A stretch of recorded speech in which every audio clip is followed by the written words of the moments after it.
नमस्ते दोस्तों। Art of Singh trading channel में आपका फिर से स्वागत है। दोस्तों, आज की लर्निंग वीडियो में हम बात करेंगे ट्रेडिंग जर्नल के बारे में। दोस्तों, बहुत सारे हम अगर 90% से ज़्यादा भी अगर बात करेंगे तो हम ट्रेड लेते हैं, लेकिन ट्रेड के पीछे का रीज़न हम जानते नहीं कि हमने ट्रेड लिया तो है, लेकिन क्यों लिया है।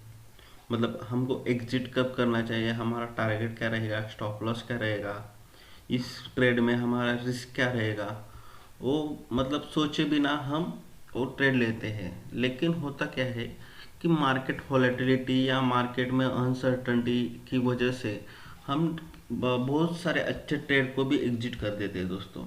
उसके पीछे का एक ही रीज़न है कि उसके पीछे का हमने स्ट्रैटेजी नहीं बनाया या उसके पीछे का हमको लॉजिक पता नहीं था। तो इसलिए एक ट्रेडिंग जर्नल हमारा रहना बहुत ही इम्पोर्टेंट चीज़ है।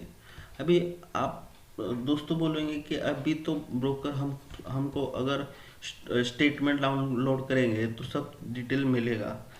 बात तो बराबर है दोस्तों, लेकिन हम अगर यही चीज़ मैनुअली करेंगे तो आपको बहुत ही क्लियरली पता चलेगा कि मेरा किधर साइकोलॉजी फेल हो रहा है। कई बार ऐसा होता है कि आपको स्टॉक स्ट्रांग है फिर भी आप एग्जिट करते, उसके पीछे का क्या रीज़न है वो आपको ऑटोमेटिकली समझ जाएगा। तो मैं आपको बताता हूँ कि कैसा हम ट्रेडिंग जर्नल मेंटेन कर सकते हैं। और बहुत जो बड़े ट्रेडर रहते हैं दोस्तों, वो ट्रेडिंग जर्नल डेली मेंटेन करते हैं दोस्तों।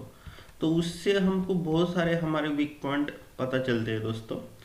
तो एक एग्जांपल के तौर पे मैंने HDFC का नाम डाला है दोस्तों, एक एग्जांपल के लिए। तो हमको क्या करना है कि कौन सी डेट को हमने ट्रेड लिया है। दूसरा है स्टॉक नेम का नाम डालने का। इधर क्वांटिटी कितना है, क्वांटिटी हम समझो इधर 100 किया है तो 10 भी कर सकते हैं। तो मैं इधर 100 डालता हूँ। अभी हमने बाय या सेल किया है तो बाय सेल में हमने अगर इधर बाय किया है, मैं इधर बाय डालता हूँ। ये से बाय में अगर सेल रहेगा तो वो इंट्राडे के हो जाएगा। मोस्टली हम शॉर्ट टर्म के लिए देखते हैं, तो मैंने इधर बाय डाला है। बाइंग प्राइस क्या है, अभी समझो मैं HDFC का इधर डाला है, तो हमने कौन सी प्राइस पे स्टॉक को बाय किया है ये इधर डाल सकते हैं हम। ये मान लो कि अभी ये सेलिंग प्राइस क्या है, हमारा सेलिंग प्राइस क्या था। तो मैंने फॉर एग्जांपल के तौर पे क्या किया कि 1500 पे बाइंग था मेरा, और ये 1527 पे सेल किया है। तो इधर 1527 का सेलिंग प्राइस डाला है। स्टॉप लॉस क्या है, तो इधर स्टॉप लॉस है 1480। तो मैंने स्टॉप लॉस भी डाल के रखा है।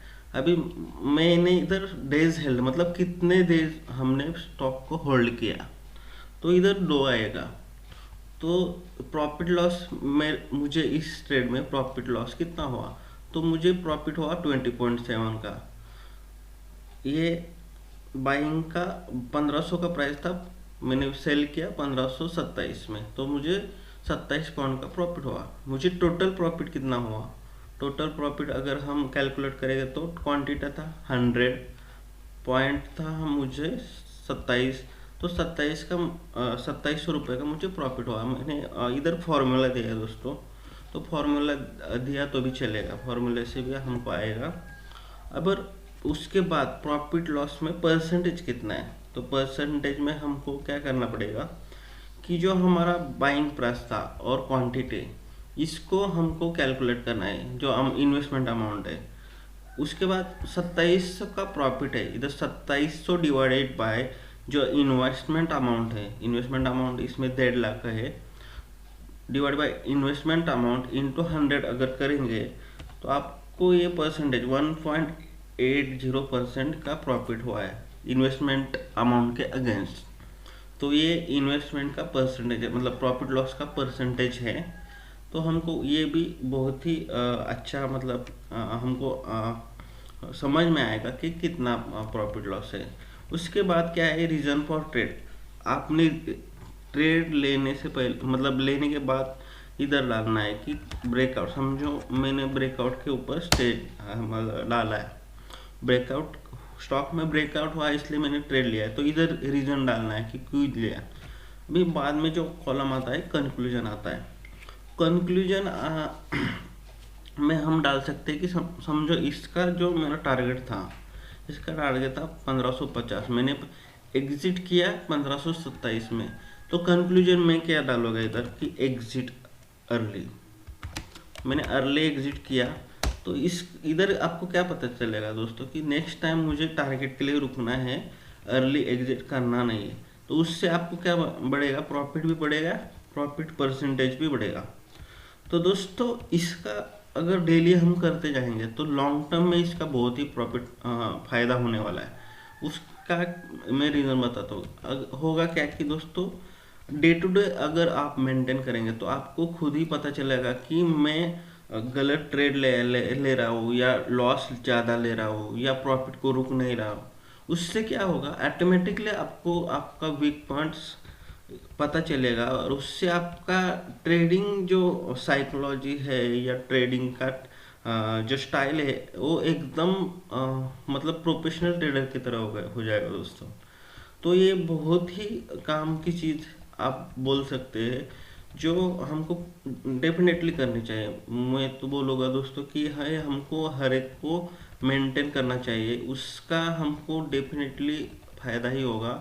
तो इससे हमारा दो और क्या होगा दोस्तों कि रिस्क मैनेजमेंट भी हमारा अच्छी तरह से फॉलो होगा, कैपिटल भी सेफ रहेगा, लॉस भी हम मतलब अगर इधर स्टॉप लॉस हम लगाएंगे तो कई बार ऐसा भी हो सकता है कि हमको स्टॉप लॉस को फॉलो ना करके एग्जिट मतलब नहीं करेंगे, कई बार ऐसा होता है। तो उस कई बार एक बार दो बार आप करेंगे लेकिन बार बार आपको यही कंक्लूजन में पता चलेगा कि मैं स्टॉप लॉस के लिए मतलब स्टॉप लॉस हिट होने के बाद भी एग्जिट नहीं कर रहा हूँ। तो आपको पता चलेगा, खुद ही पता चलेगा कि आपको ये चीज़ मेंटेन करनी चाहिए। तो दोस्तों यही मतलब ट्रेडिंग जर्नल एक मतलब अनडिवाइडेड पार्ट है ट्रेडिंग का। तो आपको ये मेंटेन करना चाहिए, इसलिए मैंने आज सोचा कि ये वीडियो आपके साथ शेयर करूँ।